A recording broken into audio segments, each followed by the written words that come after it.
Today's webinar series, today's webinar of our webinar series is entitled Somatic Feeding, Trauma-Informed Nutrition. And I'm actually going to start the intros now because that'll give us time for everyone to join us. And then we can and have you, Maria, jump right in. So this topic today, guys, I am so thrilled to have the very amazing and wonderful and very accomplished Maria joining us today, talking about a really interesting take on trauma, somatic feeding and nutrition. So I'm really curious to hear about what you have to share with us today. A little bit first about balance. So I myself am also a registered dietitian. I'm the founder and CEO here at Balance Eating Disorder Treatment Center. We are an outpatient eating disorder treatment center here in the heart of New York City. And we have 4 levels of outpatient care, starting with our day program, which is about 30 hours a week, through to our IOP evening program. We have a Saturday program, and then groups such as body image, men's group. We have a new LGBTQIA group starting as well. So various 1 night a week groups, and also individual nutrition and therapy services. We do treat all genders, and we treat teens and adults as well. Right now, like many of us, we're doing all of our programming virtually, but we are hoping to come back to the office and open up our space again July 1st. So stay tuned for that as we work out a lot of logistics to make that possible. A few housekeeping tips then for today. This presentation today will be in a webinar format. What that means is that we won't be able to see you, our viewers, directly, but we would love to receive any questions or comments you may have throughout the presentation. And you can shoot us a question through the chat box feature at the bottom of your screen, or using the Q&A box as well. I'll be checking those, and Maria, if it's okay, what I'll then do is just give you a shout out during your presentation, if that feels comfortable, for any pertinent questions as you go through, and then certainly we'll have time at the end of today's presentation for other questions we did not get to. Today's presentation is from 12 noon until 1:30 p.m. And so that will definitely allow us time to make sure we have some Q&A as well. Today's presentation will be recorded, and for all of those who signed up for it, you will receive a link to today's recording. In addition, we will also be posting it on the Balance's YouTube channel, so you can check it out there. And if you want to share it with others, you'll have that link as well. So a little bit about today's topic. I'm so very excited and honored to have a very dear friend and colleague, right? We've known each other for a long time, Maria Sorbara Mora, as our featured guest speaker with us today. And the subject of our webinar and discussion is trauma-informed nutrition and the meaning of somatic feeding in treatment. And Maria will be diving into the details, but we'll be discussing some of the following themes in today's talk. Firstly, how a nervous system reacts gives clinicians an enormous amount of important information about a person's symptoms. And as RDs, we are taught nothing about this particular element or component of our clients. Trauma responses are intimately related to the enteric nervous system in the gut. Being trauma-informed nutrition clinicians is vital to serving our patients adequately. When trauma enters our nutrition spaces, how prepared are we as professionals to read, interpret, manage, and keep our clients safe? Great question. And lastly, today we're going to be learning how our foundational trauma modalities can inform our nutrition practices. So without further ado, I'm delighted to introduce our presenter to you, Maria, and I'll read a little bit of your bio here, Maria. So Maria Sorbara Mora is the founder and executive director of Integrated Eating Dietetics, PLLC, located here in New York City. She holds a master's in nutrition and applied physiology from Columbia University. Maria is a certified eating disorder registered dietitian, accredited by the International Association of Eating Disorder Professionals, and a certified yoga therapist. Maria's practice includes nutrition guidance and therapy, meal support, yoga therapy groups, clinical supervision, and professional trainings. She has developed integrated eating, a holistic nutrition approach, and is a pioneer in our field in instituting yoga therapy in recovery. Maria has spoken at international conferences and has extensively written about her work. Maria contributed a chapter in Carolyn Costin and Joe Kelly's anthology, Yoga and Eating Disorders, Ancient Wisdom for Modern Illness. And last year in January 2020, she published her own book entitled Incorporating Science, Body and Yoga in Nutrition-Based Eating Disorder Treatment and Recovery. Wonderful. So excited to have you here. So without further ado, I'll turn it over to you, Maria. Thank you, Melainie. And first, just a very big thank you. And the honor is mine. It is a privilege to be here on your webinar series as one of the people of many who are speaking about and keeping the conversations going about such important topics. So thank you for allowing to be one and a part of the conversation in general. As Melainie said, Melainie and I go way back. And it's been an honor to kind of, as RDs, to really be able to support each other in all we do and all that Balance does. So thank you so, so much. Welcome. Maria, I'm going to turn off my camera so you can be our spotlight, but I'm here and I'll come in intermittently with questions from the chat. So please, to our audience, please pop those questions in the chat box or Q&A and we can go through those throughout the presentation. Thank you.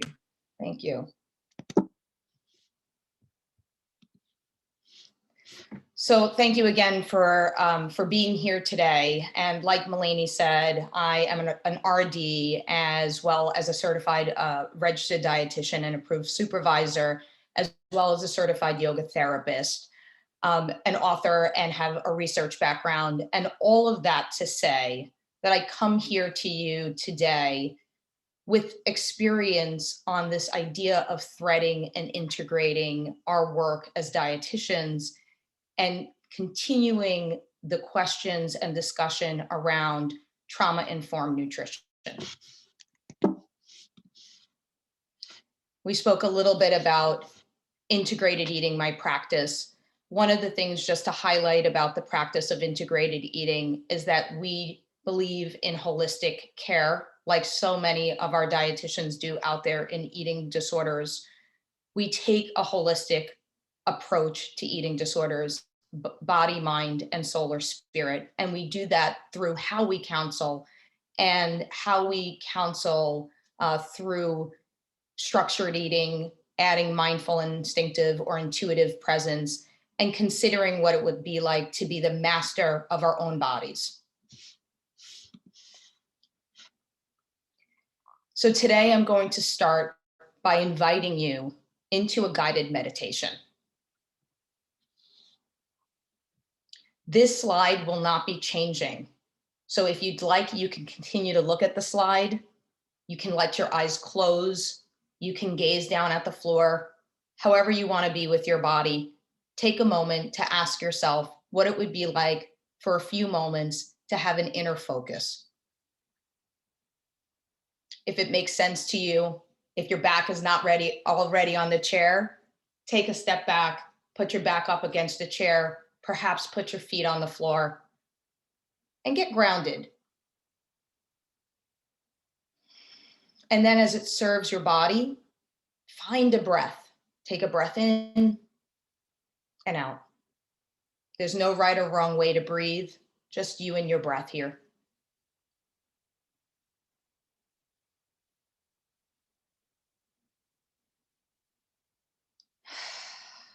Now imagine you are an experienced camera person getting ready to take a picture. You have great equipment and lots of practice at your job.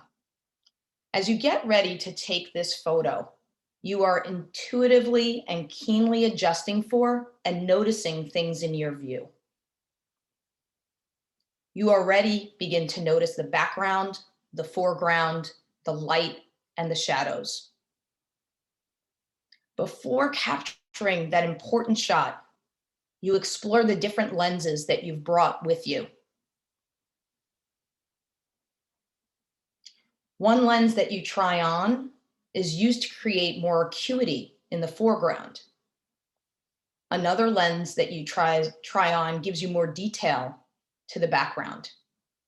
And while it might seem to the untrained eye that a picture is simply a picture, you know, as the experienced camera person, it is the lenses a camera person chooses that creates the powerful image and impression of the photo. Take a breath in. If your eyes are closed, I invite you back and have them open again. Now consider the experience of our eating disorder clinicians, perhaps taking part of this in this webinar, or maybe currently somebody that you're working with. As experienced in eating disorder clinicians, we, like the accomplished camera person, instinctively take mental notes of who is before us as soon as we start working with a client.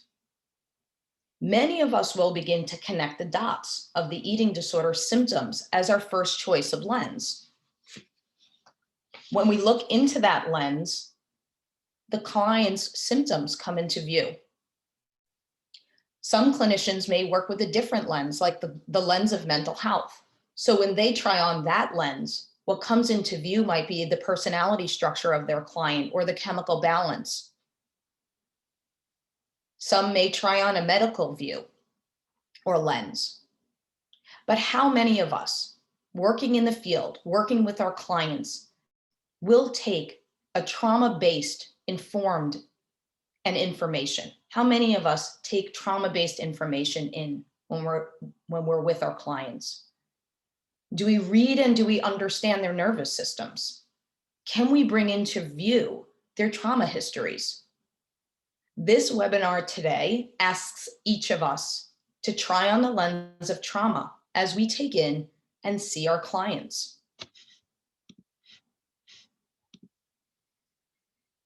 And so the intentions for this webinar is to take our traditional nutrition approaches and move into a somatic feeding space.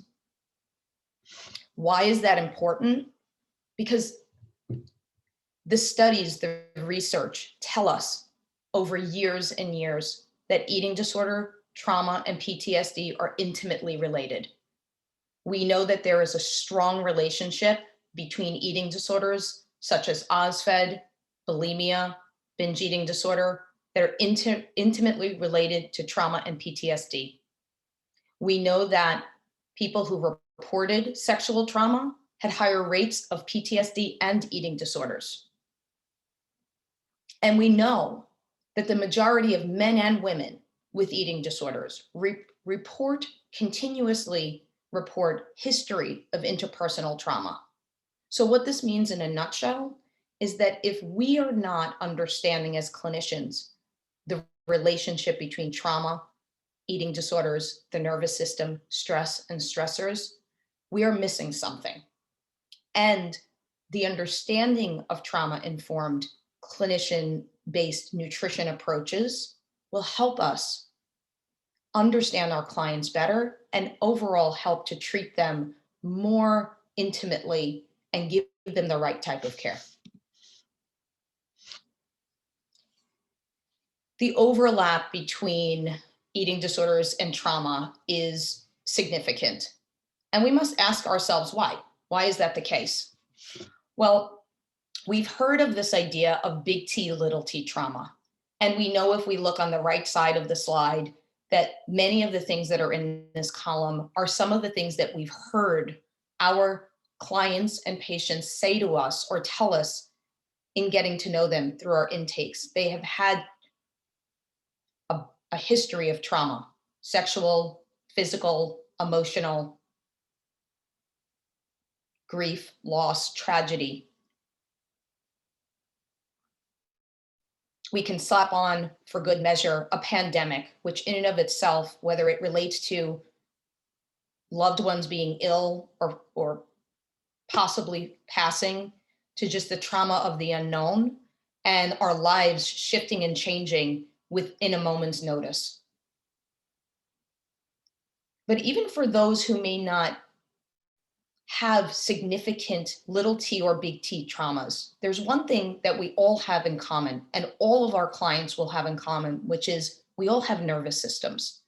And so the way a person responds to stress and stressors is part of the continuum of how a stressor or stressor surfaces an eating disorder, influences an eating disorder, and may over time become significant trauma, right?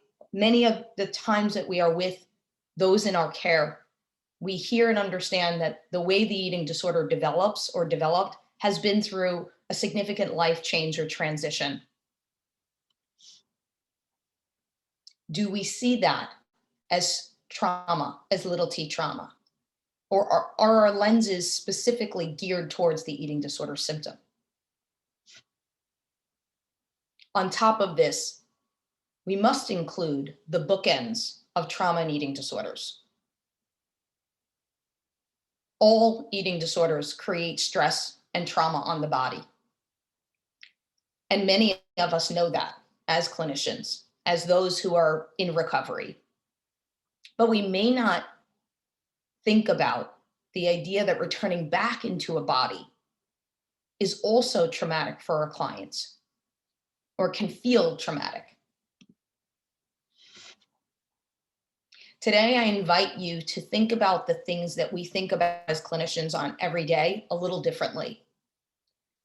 I invite you to consider that starvation, binging, purging, excessive exercise, dieting is a form of physical abuse or neglect or assault on the body. The eating disorder's lack of boundaries can be perceived as an emotional abuse.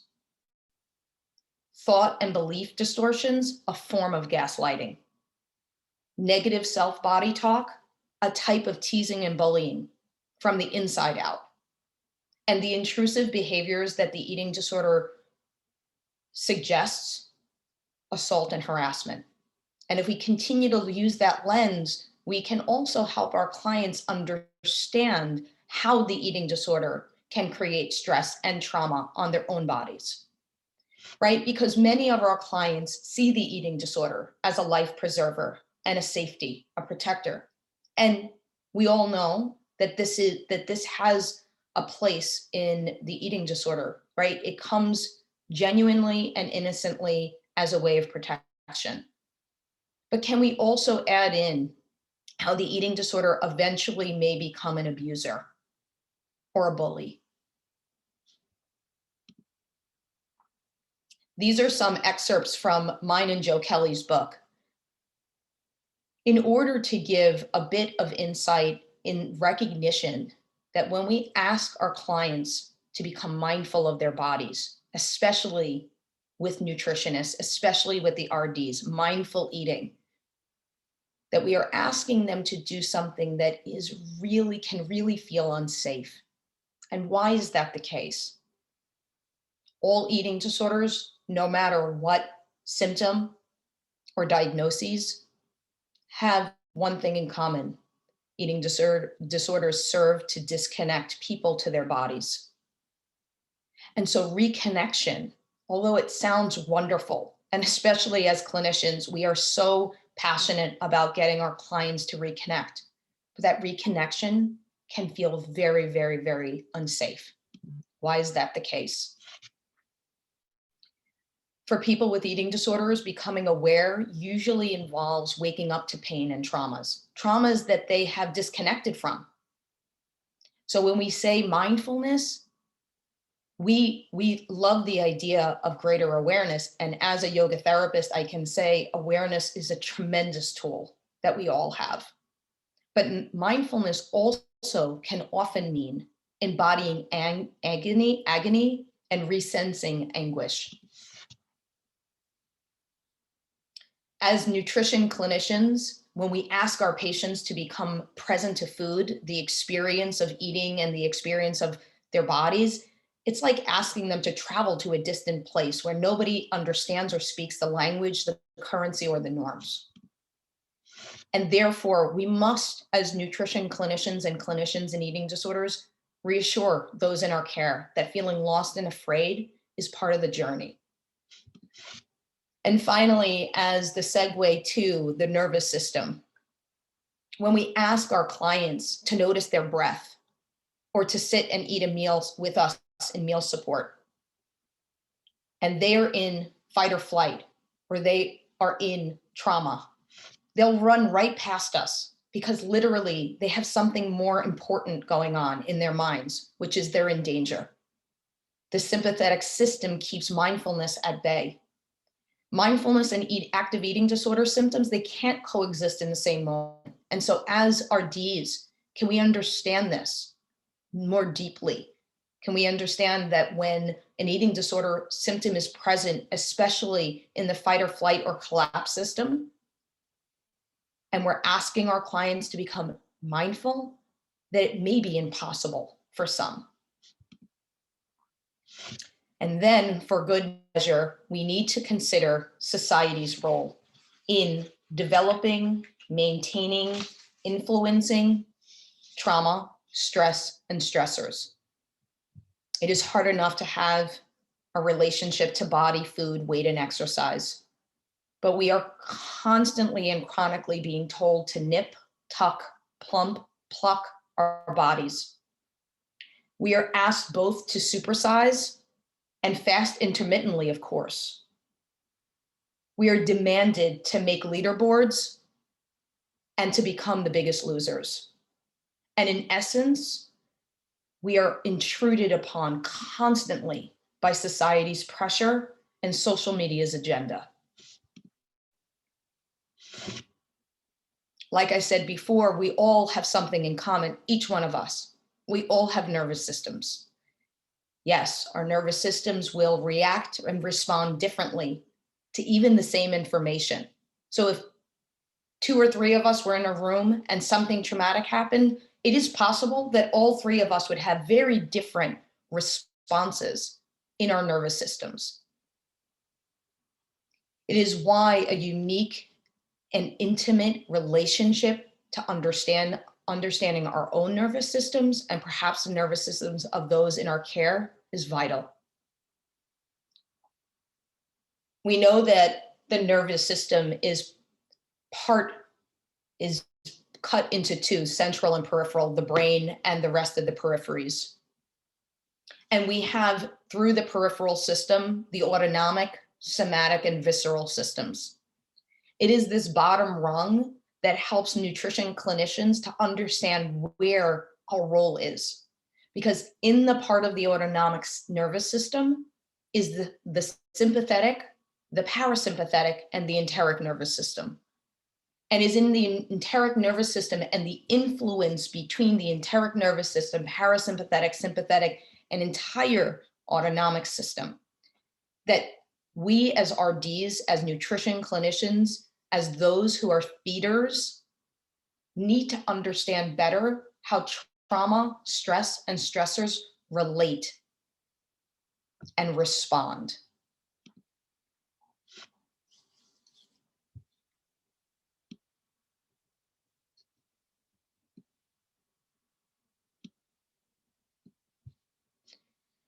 In essence, the autonomic nervous system is actually made of 4 parts. The parasympathetic nervous system engages and moderates what we call non-alarm states and non-alarm state reflexes. So this is the part of the body that fosters calm and maintains vital functions. It optimizes growth and restoration and what we call social engagement.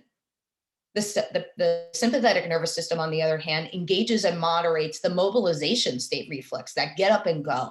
It readies the body for action, to either focus and advance, to mobilize, or fight or flight. And then we have something called the non-myelinated vagus nerve. And this engages and moderates the immobilization state reflexes. This is in the stilling of the body's vital functions for preservation by either pausing or freezing, which we'll get to know a little bit better in a second. And then we have the enteric nervous system, which, by the way, is called the second brain of the body. because of its incredible relationship to the sensory and motor interneurons that are embedded in the wall of the GI tract. So to put a spotlight on the enteric nervous system, there are 500 million neurons that line the digestive tract. The enteric nervous system is capable of autonomous functions, which means it can act separately from the brain and spine. It communicates, of course, with the central nervous system.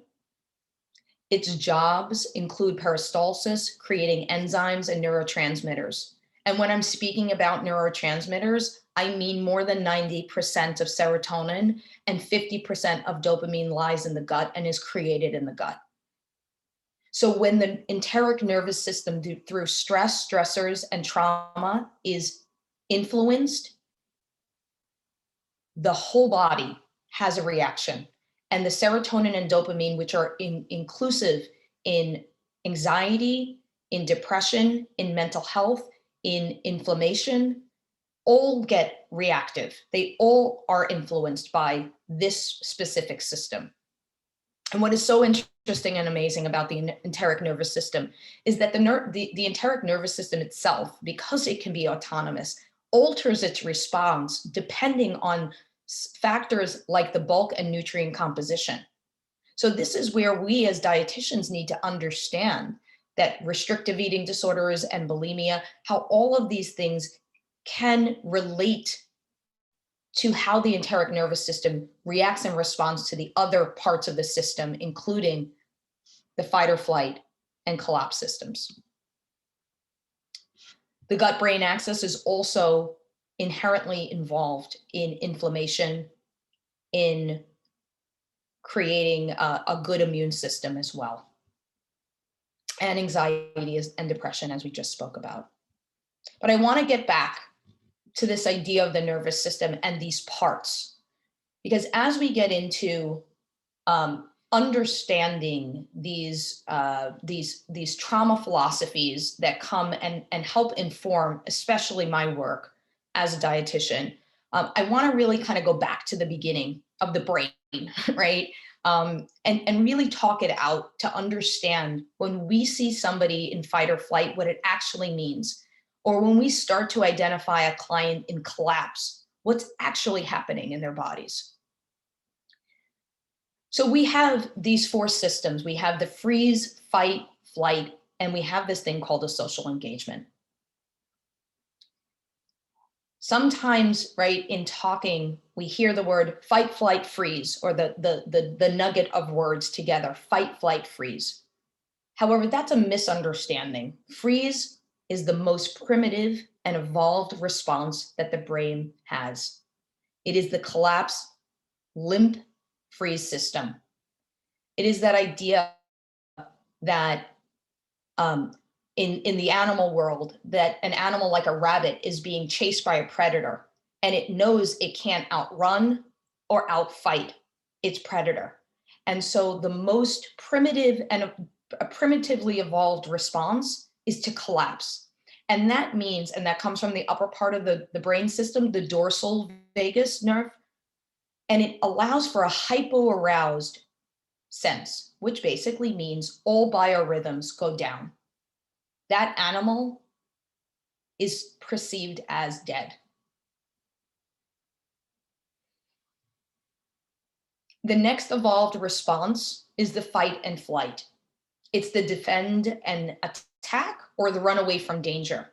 This is part of the reptilian brain and is the hyperaroused system, the sympathetic. And the most recently evolved system is known as rest and digest or social engagement. And by the way, as a dietitian, when I started understanding trauma work, and I heard and understood that social engagement is called rest and digest, it really hit me that we are working many times with our clients that are not in rest and digest, and yet we are asking them to take in foods, to take in nutrients, to eat to get their digestive tract to get their digestive tracts on track. And part of our jobs, in a lot of ways, through recovery with all clinicians, all parts of treatment, is to get our clients into a safer place so that they can move into social engagement. And so what social engagement really means is it's a ventral vagal nerve, and it's about optimal arousal. It's the place in the window of tolerance, so to speak, where emotions can be tolerated and information can be integrated, right? This idea of the window of tolerance, hyperarousal or hypoarousal. And so much of our work in recovery, whether we understand it or not, is to help our clients feel safer in their bodies, with their relationships to food, with their relationships to others, and bring them back towards the window of tolerance. But when our clients are not there and we have expectations, this is where I think the work is really hard and really complicated. One more little bit about the brain, something that I talk a lot about in my course, which is guilt and shame. If we think about the amount of times as dietitians we hear, I felt really guilty about eating this. I feel really, really ashamed of my body. I feel very, very guilty that I didn't work out today. We are working with the brain and we are working with the limbic system. We're working with the part of the brain that influences the autonomic nervous system, because the limbic system influences the autonomic nervous system. And the autonomic nervous system is responsible for fight or flight. And one of the things I think that we can get caught up with in our clients so much of the time is that when there is guilt and shame, there is a response from the prefrontal cortex that serves as an adrenaline rush. And it helps them move forward into repairing what they felt like they did wrong. So if a client is really, really feeling guilty about what they ate, their main focus and motivation is to undo that with restricting. Or if they are feeling very, very guilty about not working out, their main goal through the brain and the limbic system is to repair what they didn't do right. So they're going to go work out. And we need to understand how this becomes part of trauma system as well.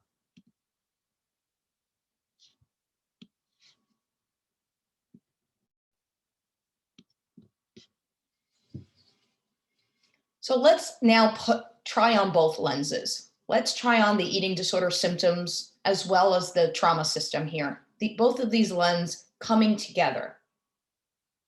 When we consider hyperarousal in the body, we have a decreased appetite, blood is shunted away from the gut. We have GI aggravations and sometimes hypermetabolism, hypermetabolic processes. We have at times delayed gastric emptying and early fullness. Well, what is that like to us in symptom language? Restrictive, compulsive overexercise, anorexia, anxiety. When we consider the freeze and hyperarousal systems, the way the gut reacts is with a sluggish GI tract, decreased motility, sluggish metabolism, low energy, little motivation to move. This body is in a freeze state. It thinks it's in danger, and playing dead is the only thing that's going to keep it safe. Numbing of emotions, dissociation. So doesn't that sound very much like some of the emotional eaters or compulsive eaters and binge eaters and some of the bulimics that we are working with every day? Can we consider what it would be like to think about it as a hyperarousal state? Because that helps us understand a little bit better why their energy might be low, why they may be dissociating. And like I said before, recovery in so many ways, whether we use these words or not, recovery is all about finding the optimal zone. And for RDs, our job of rest and digest gets a lot easier when they're in optimal zone. Because in optimal zone, appetite regulation is possible.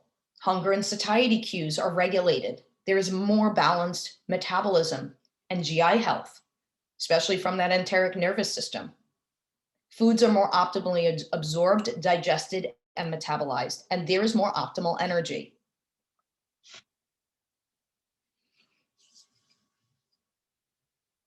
So let's consider now how this all starts to affect us in our virtual spaces and our virtual nutrition spaces or our in-person nutrition sessions or our work as dietitians.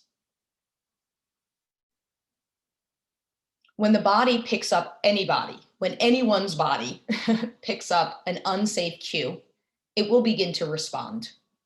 So for many, this cue moves them into a state of mobilization, right? When a cue is unsafe, when we pick up an unsafe cue as information, many people will move into a state of mobilization. Some may continue to live in a perpetual state of fight or flight. In so many ways, the compulsive exerciser is in a perpetual state of literal flight. For others, danger cue can move them from social engagement in one moment to a mobilization in another. And some will find themselves in a perpetual state of collapse. So for us, how does that all make sense? Because for many dietitians, one of the things that feels so important is our connection to our clients. But the ability to scan their environment, those who have trauma, the danger cues become skewed. The surveillance system, the hyperarousal, a lot of times is kicked into overdrive. And many begin to read cues in their environment as dangerous. Even cues that are most likely perceived as neutral or benign to other people. So many with trauma start to associate interpersonal cues as dangerous. Even like a slight change of facial expression or a change of expression that seems dangerous instead of connecting, or particular tone of voice, or perhaps certain types of posturing. So we're going to ask the question today as RDs and nutrition clinicians, are we helping our clients move into rest and digest?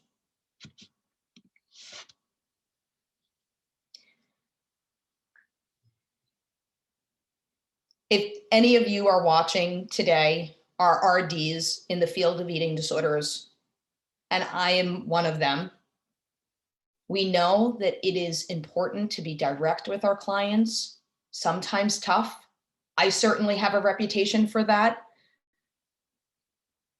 And these are very, very important clinical skills that we learn over time because we are managing the eating disorder and creating boundaries with it. To be direct and to be tough sometimes is exactly what our clients need. However, let's consider what it's like when somebody with more of a trauma history or somebody who's in fight or flight or freeze hears us say over and over again, follow your meal plan. You're not eating enough. You have to stop exercising. Or we'll ask them for food logs. Sometimes we even get into power struggles. The question is, does this help our clients move into optimal zone? And a lot of times it doesn't. One of the things that I've become more and more aware of over time is when a client starts to use language and say, this is not working for me, or I'm feeling like you're not hearing me, that is a way that they are trying to communicate that there is something that feels intrusive happening in the treatment relationship.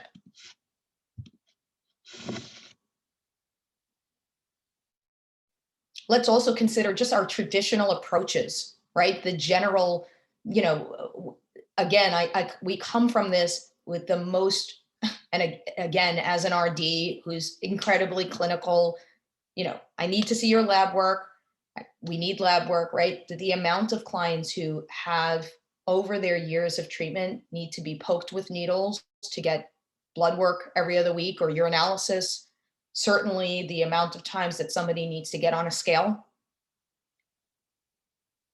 And the intensive refeeding that can be a harsher landing into the body.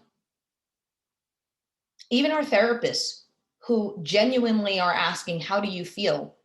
And a dissociated person is like, I have no idea. As RDs, over the time that we work with them, we're asking our clients to give up control of food. We're asking them to give up the one thing that creates safety for them, that fight or flight system or collapse. It's inherently important as RDs that we connect with our clients and build trust over time. Because as they're losing their safety symptoms, they are working with us and trusting us that we are going to be there to hold the space for them as they begin to become safer in their own bodies.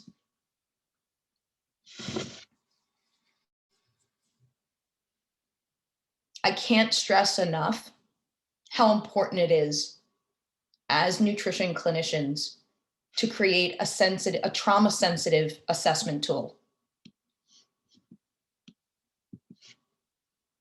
How often during an intake do we ask about histories of trauma? Does it feel like it's not our role or lane to ask questions? Like, what kind of trauma? What age did this happen? And gauging their willingness to share, of course, over time.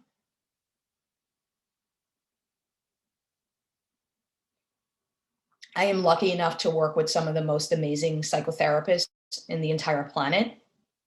And I will always ask the therapist for a trauma history because that is vital information for the nutritionist and the therapeutic relationship that a nutritionist and a client have and will need to have in order for true successful recovery to happen. You can also ask your client what they know about their nervous systems. And we might even want to start with our own selves. What do we know about our nervous systems? Do you get jumpy when something happens? Or are you somebody who, can't get out of bed if you're feeling like unsafe about something, right? Because asking your clients a little bit about what they know about their nervous system starts to inform us. Okay, if I have a client who hears noises from outside of the room, they're more hypervigilant. If I have a client who couldn't come to their session because something happened that felt a little bit over flooding and they couldn't get out of bed, that helps inform me of what's happening in their gut, believe it or not, or what's going to happen to them in their feeding systems. We can also start to create links and notice the links between our eating disorders and trauma progression. One of the most important questions I ask our clinicians or clients about their trauma histories is what age and what weight did that happen? Because so many times when people are reapproaching that weight that a significant life trauma happened, memories start flooding the body. And if we are not privy to this information, we are kind of left hanging as clinicians.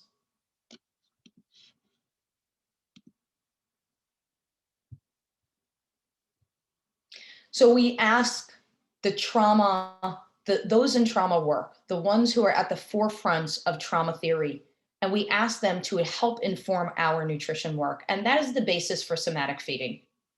We look to Stephen Porges with polyvagal theory, Pat Ogden, Peter Levine in somatic experiencing, Haikomi, Ron Kurtz's Haikomi method, and even my own lineage. I come and ask my own lineage of Phoenix Rising Yoga Therapy to help inform me.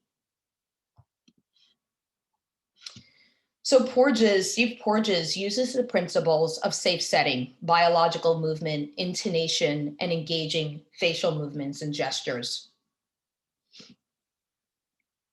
One of the things that I think, well, we're in virtual, many of us are still in virtual land, but pre and post, I want to say post-COVID, but post-vaccination period where people are starting to get back together. This can be a really, really simple and important way to create safe setting. So on the left hand, you see a regular therapeutic office setup where you can't see the other chair, but there are 2 chairs, and there's a big old air-conditioned vent in the window. On the right side, you see something very different. You see 2 chairs that are pulled into the center of the room away from the noise. And Porges tells us that some of those with trauma cannot really stay safe in their bodies in a room like the room on the left. They can't make eye contact with their client, with their clinician. They don't feel safe near noisy ear vents or near windows. So this is a setup on the right that allows for a little bit more eye connection, a little bit more space, and a little more stillness. Virtual land has been a very, very challenging time for many clients. The clinician office is now someplace, most likely in a person's home. And that sense of feeling unsafe, not knowing, remember that for a very long time before COVID, our clients used to come into the same office at the same time and sit in the same chair. And now we might show up on our computer spaces in different rooms with different artwork in the back of us. And so it's really important sometimes to be able to have a very quick conversations with our clients to let them know, hey, next week, you're going to be seeing a different setting in back of me, right? Even that can help somebody feel safe. I love the ability during COVID time that we had a chance to work with things like tactile toys or pets or weighted blankets when people were feeling unsafe or feeling like a little dissociated. And it is so important to check in with your own body. Many times we are doing virtual work for hours on end, not noticing that our backs are hurting or that we might need a little bit of a water break. So it's important to kind of check in with your own body. This is a video that I guess I'll show it. This is a video, I want to see how we're doing on time. This is a video of some safe interaction. Stephen Porges talks a little bit about low and deep intonation and hand gestures, facial engagement, eye contact, and calm body language. I'm very lucky that as an Italian American, I always talk with my hands, and I'm extremely lots of hand and face gestures. So I put this out there. It's something that I did for Instagram, but I put it out there just so that you have an idea of what low intonation and hand gestures might look like. Okay, it's time for 5 questions. Number 1, favorite snack for the car? Protein bar. Any specific kind?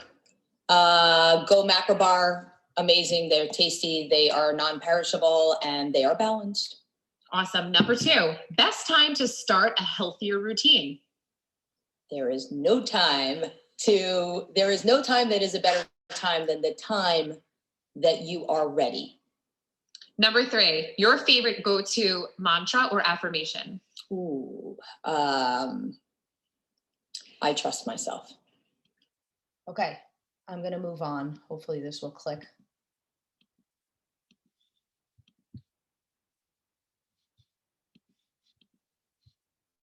Okay, or not. Number 4. Let it go. Okay, there we go. All right, only for time's sake. You can look at the video if this is going to be recorded. You have the video there for you. I wanted to give you an example of some of the ways that we as nutrition clinicians can be reminded that our expressions and the ways that we connect can be vital to the other person on the screen or in the room. When we talk about creating contained eating, the approach of integrated eating that takes these 4 approaches is just one of the ways. All dietitians do this work. Understand that a structured eating approach helps contain an individual, right? When clients come into our offices, we are making the assumption that their eating is somewhat chaotic. or over rigid. And so creating structured eating allows for a type of containment that is neither rigid nor chaotic. And for some of our trauma survivors and those with trauma-based influenced nervous systems, containment is really important.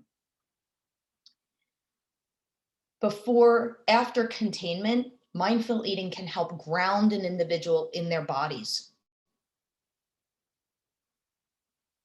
It's important to know that you have a contained, grounded individual before embarking on intuitive eating kinds of work, because then it will be the safe unknown. And it is only then that some type of mastery, right? Some type of feeling in control of a body and feeling integrated is possible. So going back to our trauma philosophies, Pat Ogden talks a little bit about therapeutic experience, being a careful observer and noticing the ebbs and flows of our internal experience, including what comes up in our own bodies, and bringing the younger self into the room and working with dissociation. So when our client says, I don't want to eat this, right? We have a couple of choices.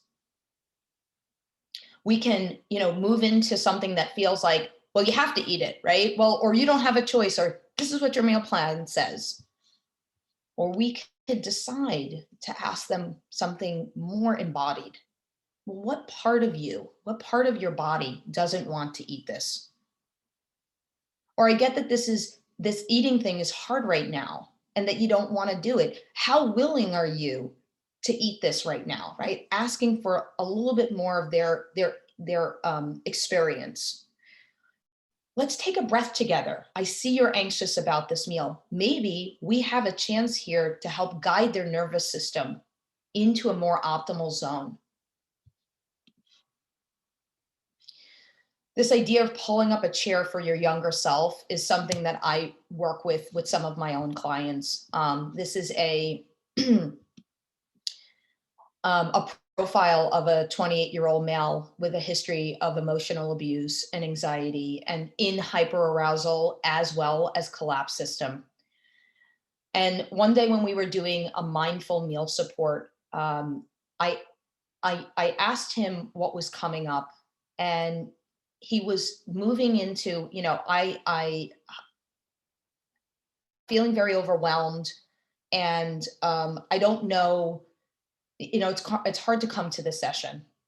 And so I invited him into a safe setting, which was actually, we went out, we were virtual, but he went outside in his backyard to feel a little calmer. We did a little bit of breathing and centering, and he was able to notice the younger part of himself that wanted to eat the whole thing really fast. And I asked him if he could pull up a chair and set a placemat for his younger self, because while his younger self was invited to the table, it wasn't going to over influence how he wanted to be at the meal. And so we created intentions for the meal, and it was a really different way of going about a meal support than our usual traditional meal supports. And he started to say things like, I'm really getting a lot out of these sessions.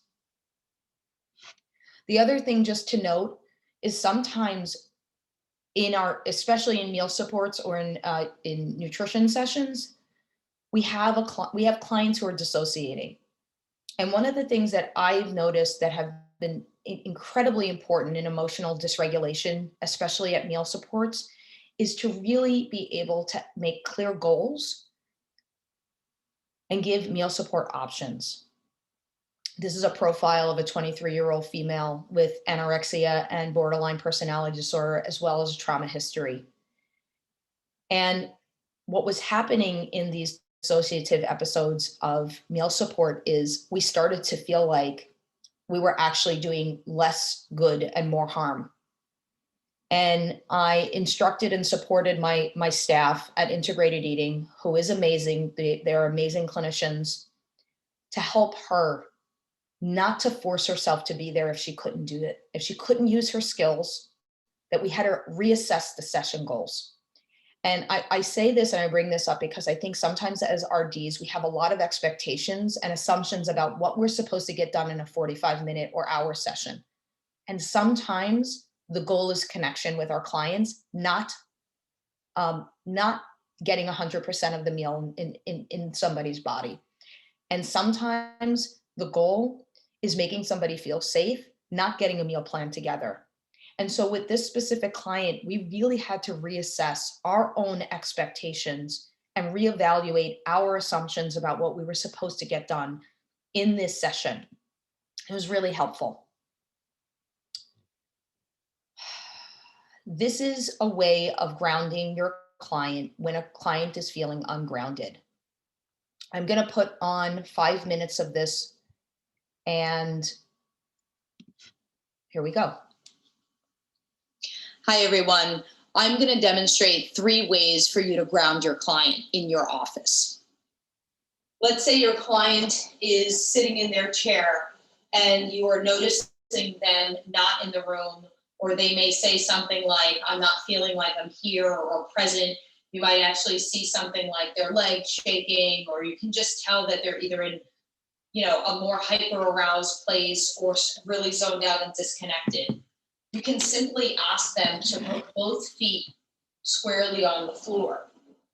And as they do that, you can ask them, what is it like to feel your feet on the floor? Or notice the point of connection between your feet and the ground. That will help them become more present in the room. A second way to do this is to ask them to place their hands on their lap with a little pressure down onto their thighs or lap.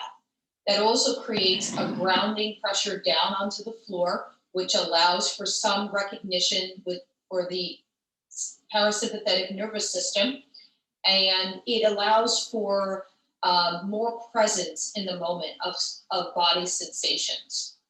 A third way of doing this, speaking of body sensations, is to ask your client to rub their hands together. And even though it might feel silly in the moment, you can simply ask your client or say to your client, I'm noticing that you seem really disconnected. What would it be like for you to rub your hands together? And I'll do it with you.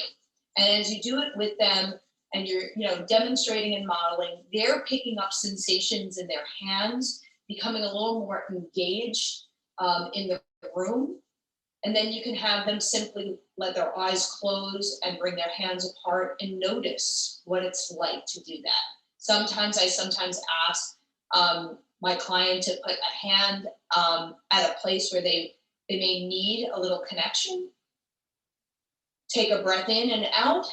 And I reassess with them, how are you doing? Are you feeling a little more present? Are you in the room a little bit more? Can we proceed and, do whatever nutrition we were doing in the moment? So that's how to ground your client in 3 ways. If you notice that a client is having a really hard time sitting down, you can even ask your client here to squarely put their feet on the floor and press down into the earth, and take a breath in and exhale out of their mouths, grounding before even sitting down.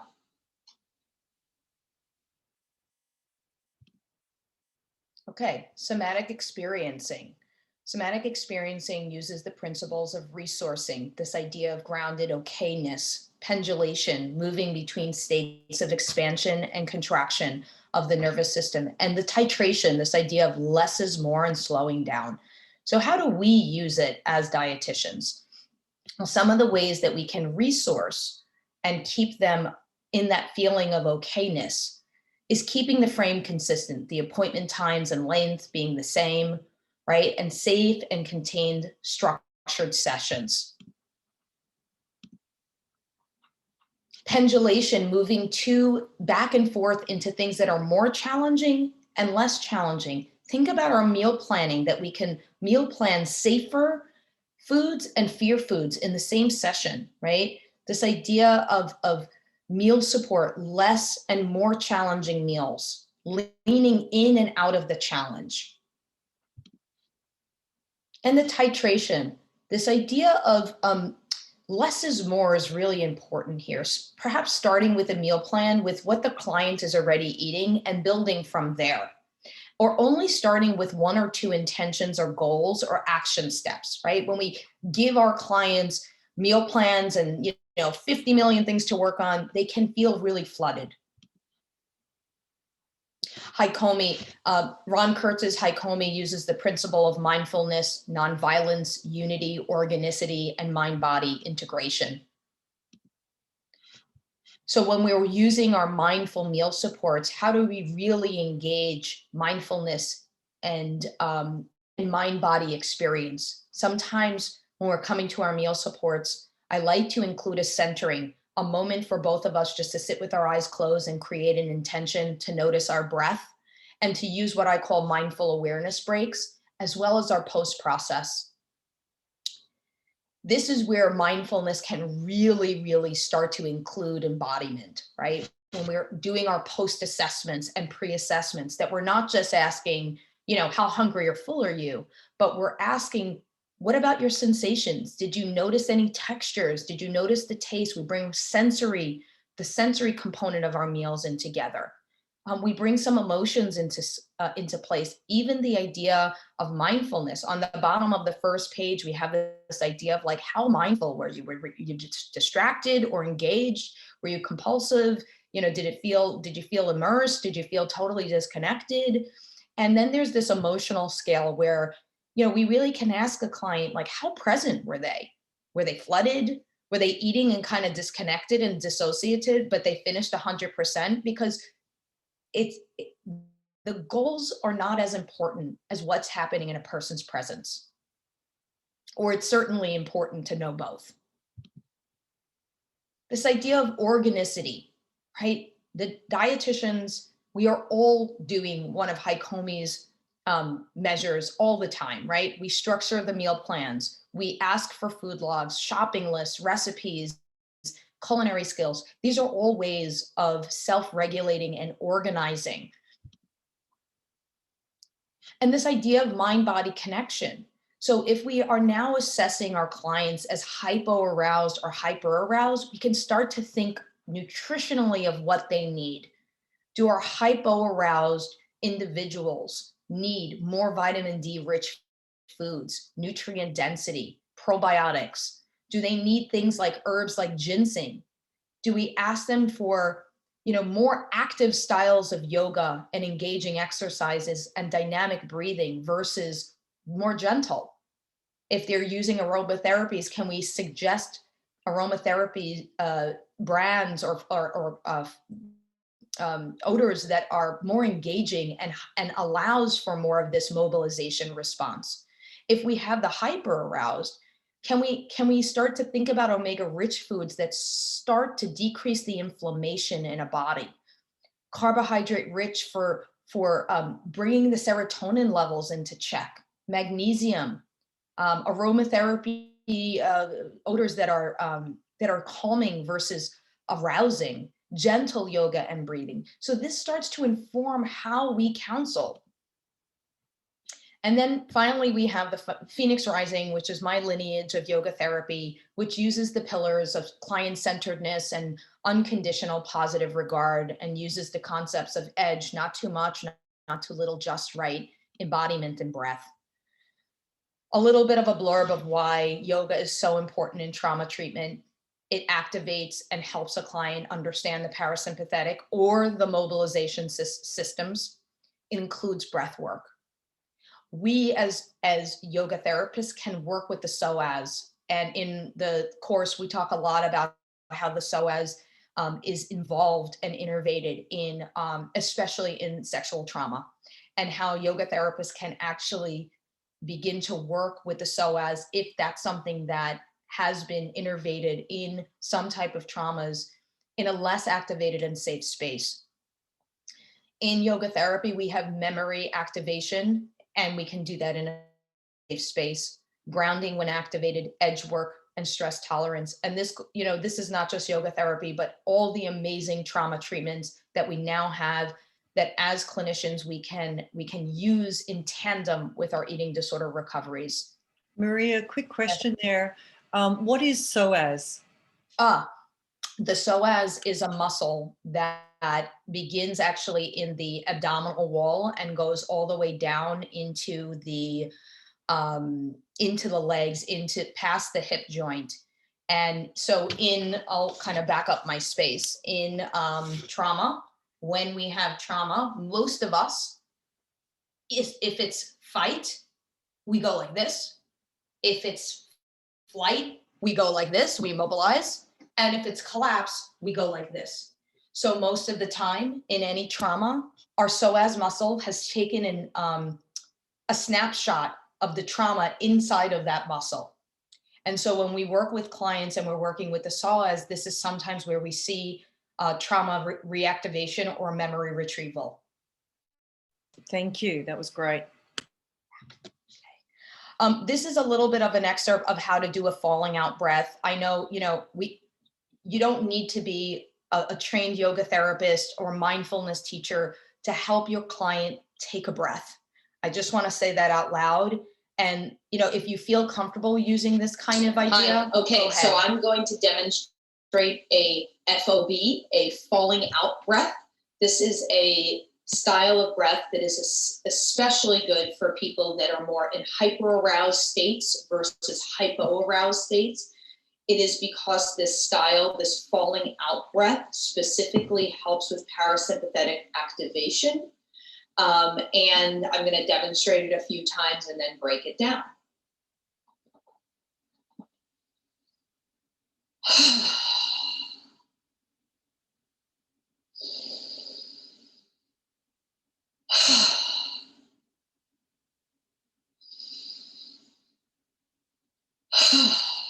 So a falling out breath starts with a deep inhale through the nostrils or through the nose. And the exhale comes from the mouth with the jaw dropping down, releasing. There is the opportunity to create some noise on the exhale out. On the inhale in, you have, the opportunity to lift your shoulder blades, your shoulders up a bit, and then really kind of drop them on the way down. Tends to really activate the parasympathetic into the state of calm. So inhaling through your nose, exhaling, jaw drops down with a sound or a sigh. Shoulders come up a little bit and then drop. One more time, do it with me. Inhale through your nose, lift the shoulders up, exhale, drop your jaw, falling out breath.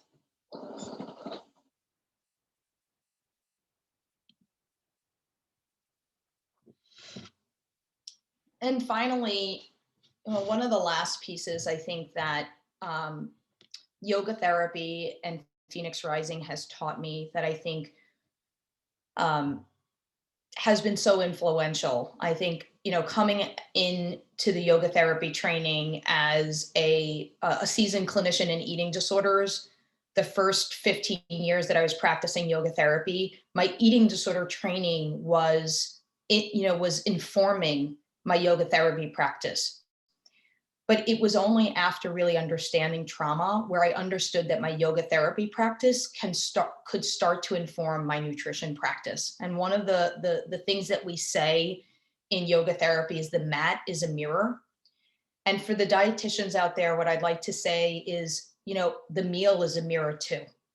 And the meal, whether it's meal support or getting information from our clients, can really help inform us about what's happening inside, just by noticing and being available and embodied in your own body and starting to notice the information of our clients through feeding.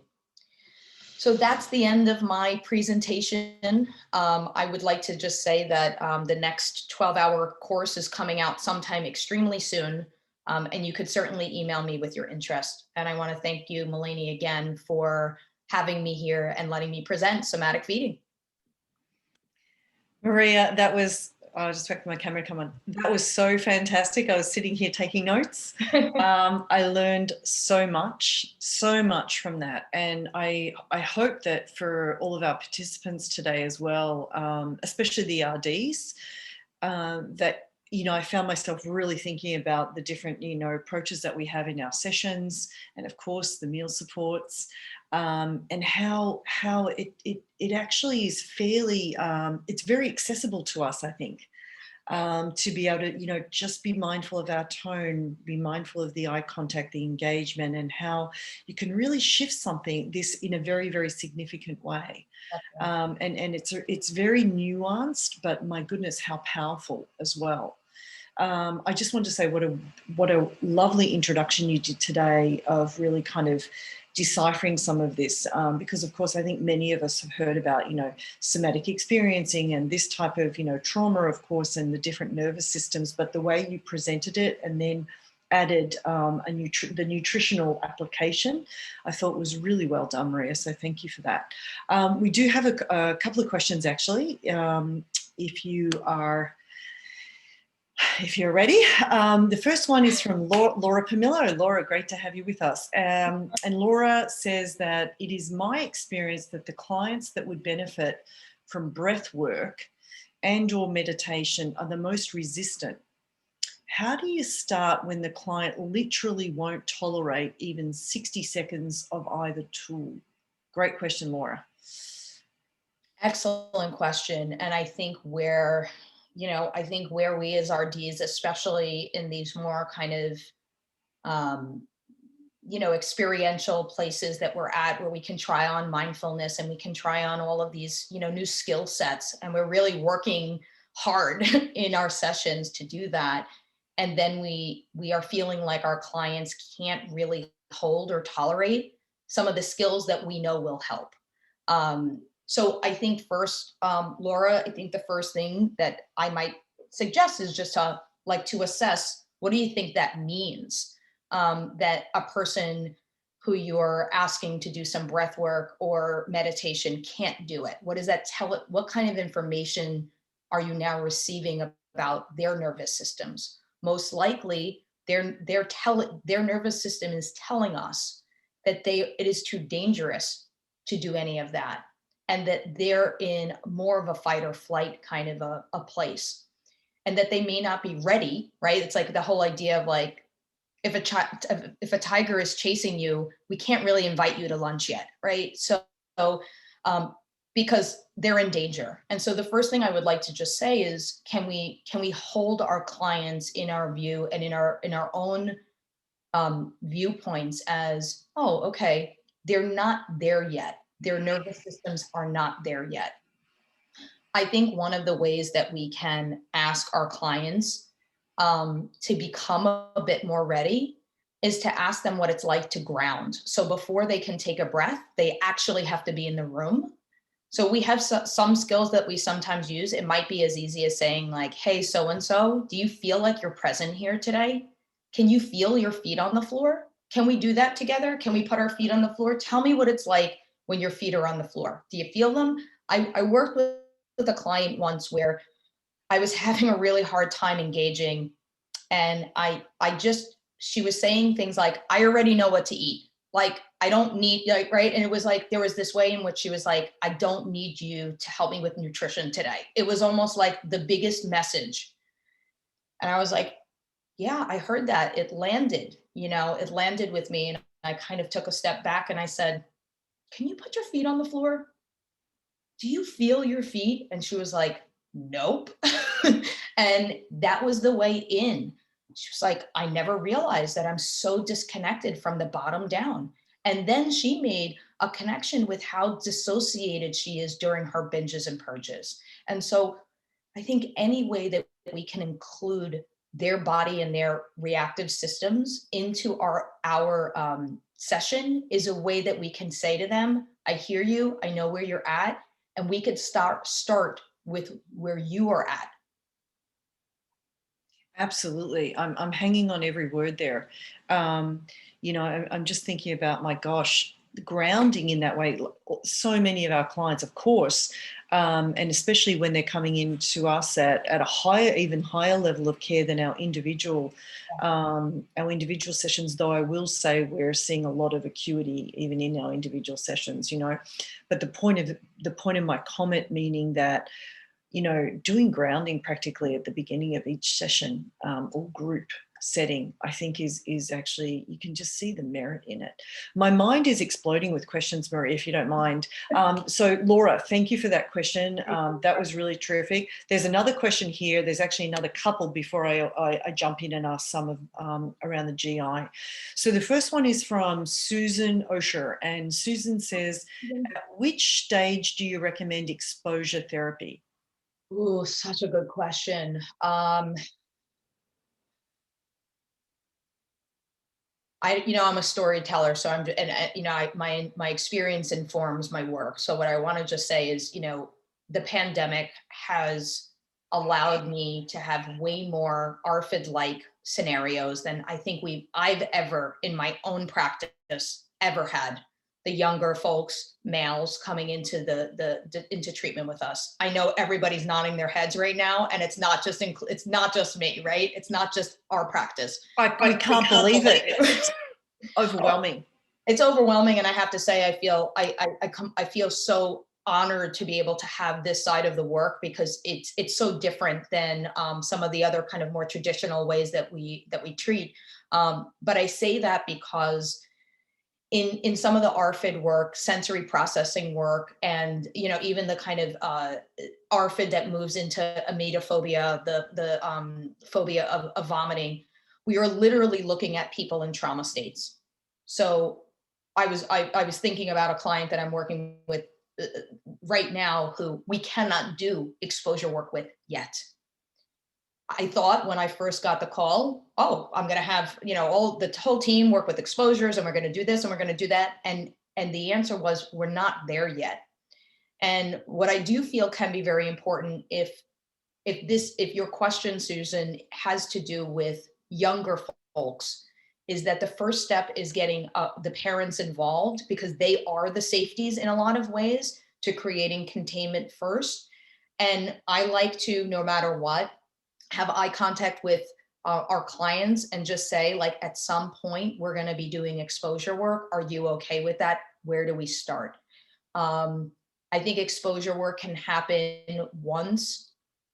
Two things are necessary. Number one, I think the best exposure work comes from a clinician that is ready to be mindful and in her own body, his or her own bodies, at the same time as a person is doing exposure work, because we need to check in with what is happening on the other side of the screen or in front of us. And exposure work is trauma work in a lot of ways. So we have to be willing to understand that and come to that meal knowing that wholeheartedly and making it nothing but that experience. I think the second thing is going back to the expectations. The expectations in early exposure work is a sense of containment and safety, not getting the job done. Yes. Yes. And, you know, as you said earlier, we're under so much pressure, I think, and we have high expectations of what we should achieve in a 45-minute or a 1-hour nutrition session.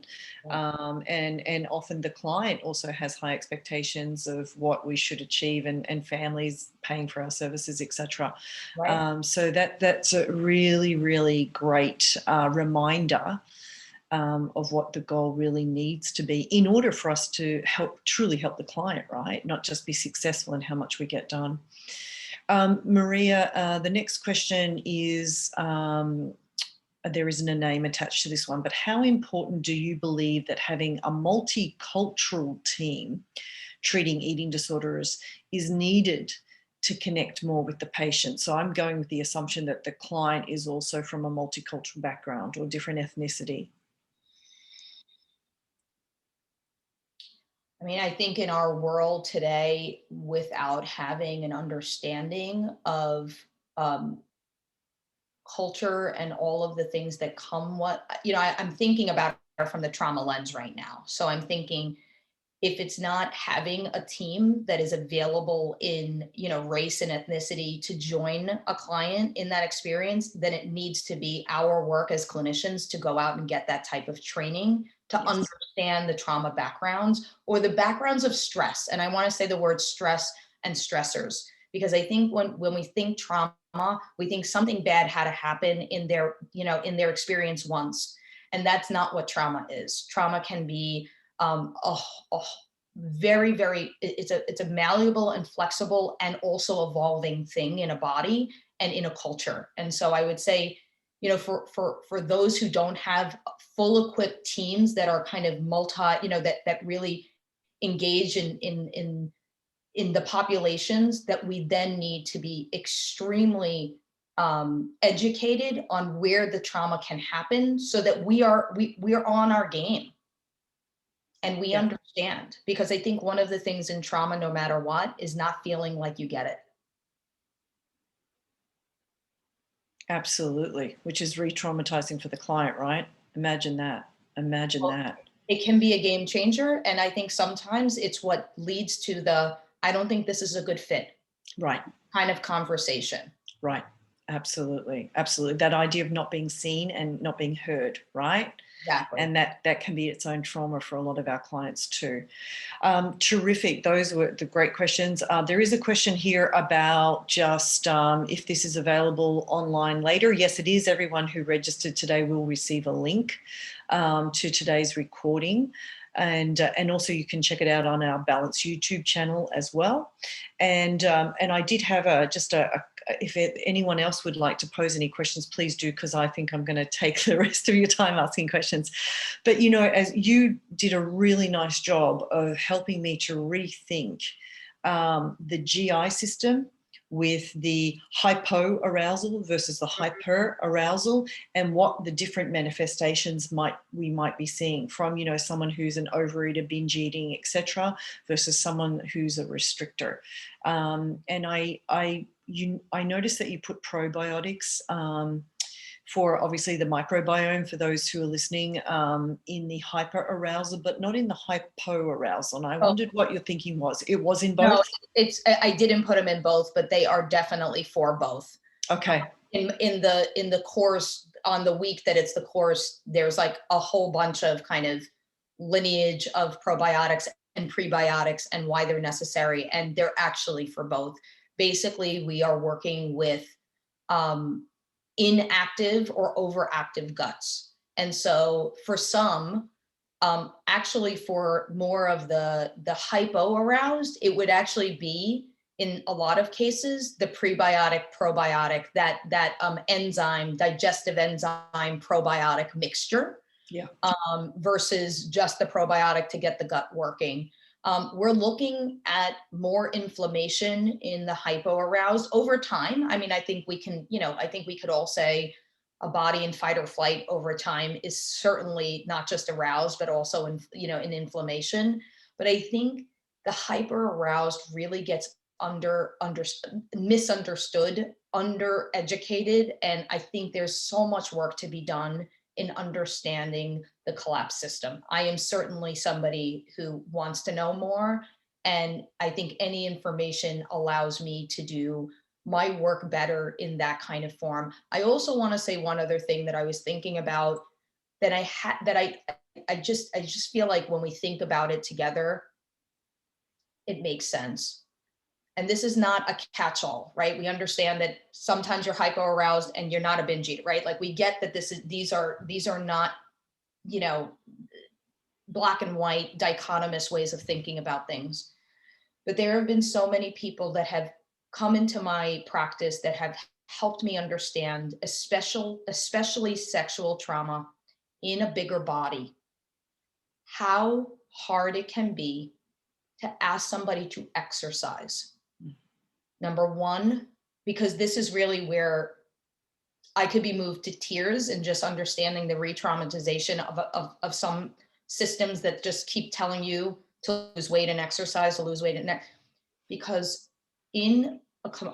especially in a collapse system due to sexual trauma protection, asking somebody to exercise, to innervate, not just through mobilization, but into fight or flight, can feel like the sexual trauma in and of itself because of where the brain chemicals were in that moment. And this is not a catch-all. I'm just saying something that feels important to understand, that when we give information like, how do you know, asking somebody to start exercising, that it is a very complicated, complex, and needs to be really well thought out before, kind of giving the recommendation. I don't know how else to say it, but I think it's an important thing to kind of say out loud.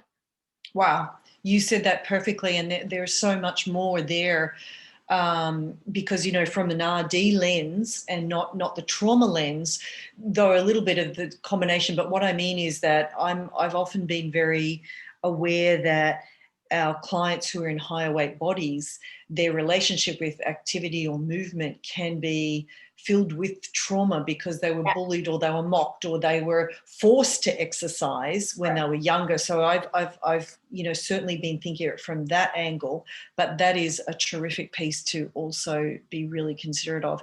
And I got to tell you, I always am blown away. In our field, there's just so much to learn and keep learning and know more about, etc. In our constant desire, I think, to help our clients. And, if we add a little bit of this, or if we are more informed in the trauma piece, can we actually get greater, better prognosis, less relapse rates. And also for those clients who get really stuck, could this be the key that could help them get unstuck and make some really nice progress? Maria, your presentation today has been fabulous. I just want to thank you again for taking the time to walk us through that and explain it in such a way that was so understandable and relatable. And we are super excited about your next course that's coming up. I think that I'll get my whole team trained for sure. So again, huge thanks to you, and thank you to everyone who joined us. And we're getting some thank yous and terrific presentation comments coming in the chat box as well. And again, for our viewers today, our participants, you will receive a link to this recording, and it will also be available on our Balance YouTube